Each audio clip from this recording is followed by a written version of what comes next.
Japan में कुछ samurai सुबह उठकर तलवार नहीं उठाते थे, वो चावल गिन रहे होते थे। अजीब लगता है पर यही सच्चाई है। दरअसल जापान के एडो पीरियड यानी कि 1600 के बाद देश में लगभग 250 साल तक शांति रही। ज्यादा वॉर्स नहीं हुई। इसलिए जब लड़ने के लिए जंग नहीं होती थी तो समुराई का ट्रेडिशनल रोल धीरे धीरे चेंज होता चला गया।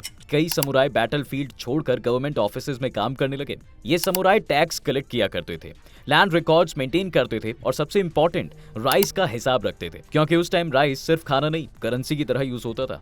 किस एरिया से कितना राइस आया, किसने टैक्स दिया, किसने नहीं, ये सब रिकॉर्ड समुराई संभालते थे।